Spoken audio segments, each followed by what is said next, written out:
Hello, good evening. এই যে আমরা বৈদ্যনাথ মন্দিরে এসেছিলাম, সন্ধ্যেবেলায় পুজো দর্শন করলাম, একটু আরতি দেখলাম। আর আমরা পুজো রাত্রি আজকে দিইনি, কাল সকালে ভালো করে দেবো, কারণ রাতে তো জল ঢালা কোনো নিয়ম নেই শিবের মন্দিরে। তো ওইখান থেকে বেরিয়েছি, বেরানোর পরে পাশে একটা দোকান দেখতে পেয়েছি। দোকানটার নাম হচ্ছে গিয়ে গণেশ ভোজনালয়, সেখানে খেতে এসেছি। তো আপনাদেরকে দেখাচ্ছি মেনু কার্ডটা কী রয়েছে আর আমরা কী খাচ্ছি।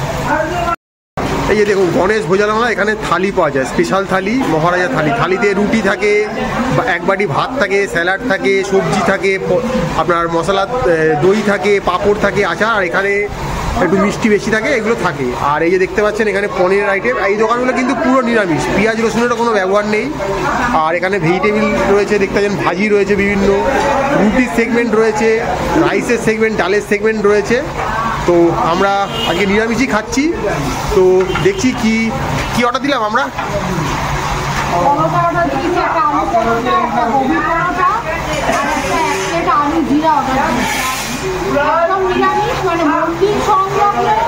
মন্দির চত্বরে আর কি, যে কটা খাবার দোকান আছে এগুলো সব পুরো নিরামিষ, মানে পেঁয়াজ খাবারটা একটু খেয়ে দেখি কেমন। হ্যাঁ, না খেতে বলতে পারছি না, বাট দাম দেখে মনে হয় ঠিকঠাক রিজনেবল। বাট এখন টেস্টটা হচ্ছে ম্যাটার করছে, সেটা দেখি, আসলে বলবো আপনাদের কিরম কি হচ্ছে। তো একদম গরম গরমই দেবে বলেছে, তো দেখা যাক।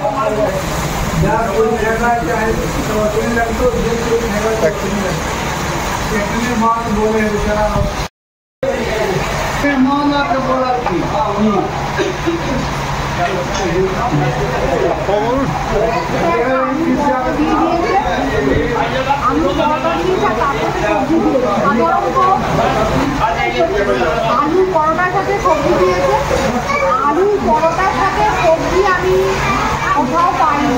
কিছু কিছু জায়গায় দেয়, সব জায়গায় দেয় না, কোথাও দই দেয়, কোথাও দেয়, এখন এটা আজকাল দেখছি। ফার্স্ট টাইম দিয়েছি আলু তরকারি দিয়েছে একটা, আর আমরা আলু জিরাটা অর্ডার দিয়েছি, আলু জিরা পরোটাটা একদম জাম্বো সাইজের পরোটাই, আর গরম গরম গরম একদম বাড়িয়ে দিচ্ছি। এটা কি আলু পরোটা তো? আর একটা আছে আমাদের গভীর পরোটা, সেটা আসবে। হ্যাঁ, আগে খেয়ে বলো কেমন খেতে। ভেতরে স্টাফিং আছে?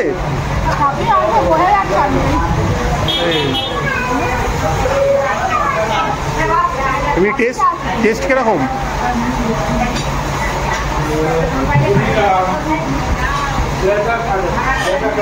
ঠিকঠাক? হ্যাঁ, অল্প হালকা মশলা দিয়ে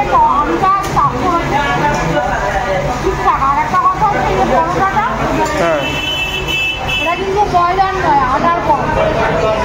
মানে হ্যাঁ, বাইরে তো ময়দার চলটা খুব কম, আটার চলটাই বেশি।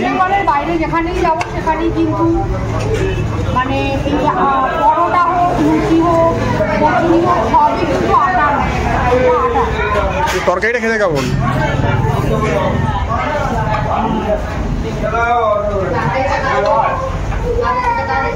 এই তরকারির সাথে কিন্তু কমপ্লিমেন্টারি।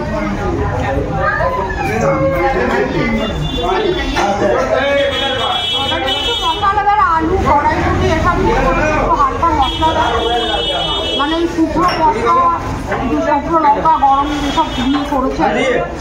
মানে পরোটার সাথে তরকারিটা উপরি পাও না একটা। আর এবারে যেটা অর্ডার দিয়েছি আমরা, আলু জিরা। এটা হচ্ছে আলু জিরা, আলু জিরাটা খেয়ে দেখছি কেমন খেতে।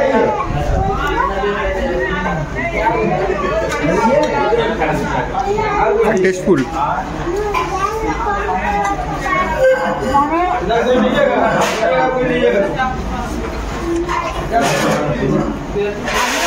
ফ্রাই করে করেছে, আলু জিরা এতটা ফ্রাই হয় না, এটা একদম পাড়ারা টাইপের, মানে ক্রিসপি টাইপের ফ্রাই করে পুরো। উপরে বেশ ধনেপাতা দিয়ে গার্নিশিং করা আছে। হ্যাঁ, আর আমি বলে দিচ্ছি রেটগুলো কিরকম। যেমন এই আলু পরোটাটার দাম হচ্ছে 50 টাকা, আর এই সবজিটা মানে আলু জিরা সবজিটার দাম 70। আর এই যে দেখতে পাচ্ছেন আমাদের গোবি পরোটাও চলে এসছে, এটাও কিন্তু বিশাল জাম্বো। এই যে তবে আমি যেটা বলতে চাইছি সেটা হচ্ছে যে আলু জিরা পরিমাণটা আমার কাছে কম। আর এখানে জল কিন্তু কমপ্লিমেন্টারি, কোনো প্যাকেজ ড্রিঙ্কিং ওয়াটার বেচছে না, যেটা আমরা বারবার বলে থাকি।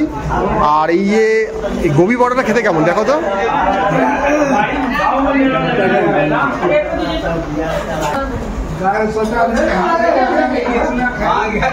আলু গোবি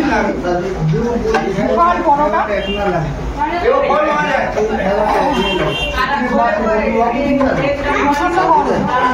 হ্যাঁ, ইয়া সঙ্গে সঙ্গে ফ্রাই করে দিচ্ছে তো।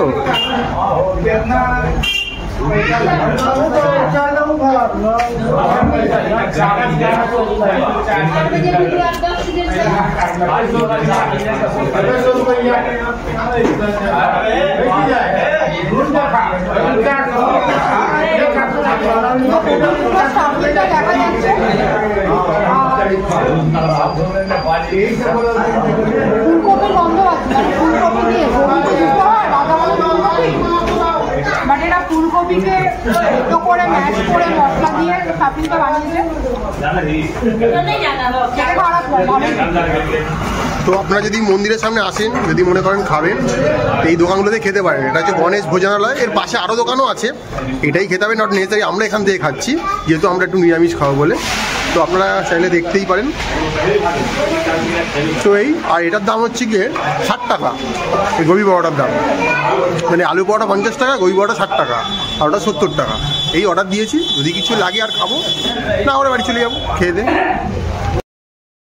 আমরা মন্দিরের সামনে খাওয়া দাওয়া করলাম, খাওয়া দাওয়া করে এবার আমরা হোটেলে গিয়ে যাচ্ছি। একটা দোকান দেখতে পেলাম, খুব সুন্দর সুন্দর দেখুন সাজানো রয়েছে, কেকগুলো, ব্রাউনি, মোসে সব কিছু রয়েছে।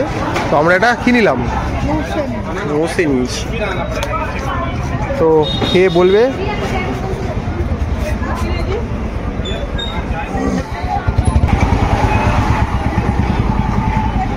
বেটারা একদম সেই করে নিয়ে খাচ্ছে এবারে। আর মনে রাখবেন এগুলো কিন্তু সব কটা কিন্তু এগলেস। আমরা কিন্তু সবসময় যে কেকগুলো খাই, পেস্ট্রিগুলো খাই, সেগুলো কিন্তু মোটামুটি উইথ এগ থাকে। এটা কিন্তু এগলেস প্রত্যেকটা জিনিস এই দোকানে। Brownie with cream, eggless.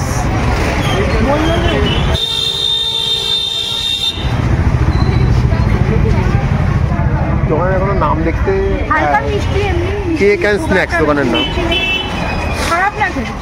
এটার দাম কিন্তু মাত্র 40 টাকা। বুঝলেন, এত বড় সাইজটা, পুরো ভর্তি কিন্তু গ্লাসটা, 40 রুপিস। মানে মনে হলো যেন একটু ঠিকঠাক, সেই জন্য খেলাম আর কি মেনলি আমরা। তো আপনারা গেলেও এইসব দোকান থেকে খেতে পারেন এখান থেকে। আমরাও জানেন যেখানেই যাই চেষ্টা করি সেখানকার খাবার দাবার একটা আপনার সাথে তুলে ধরা, দেখানোর। এটা কিন্তু আপনি ওই ক্লক টাওয়ার বা যেখানেই থাকুন ঘন্টাঘরের সামনে, ওখান থেকে যখন আপনি মন্দিরের দিকে হেঁটে আসবেন, ওই রাস্তাতেই দোকানগুলো পড়বে। তো চাইলেই হ্যাঁ, তো আমরা একটা দিয়ে এসেছি, আপনারা অন্য একটা রাস্তা দিয়ে আসবেন, বাট পেয়ে যাবেন। তো ওখানে খেতে পারেন, ভালো খেতে।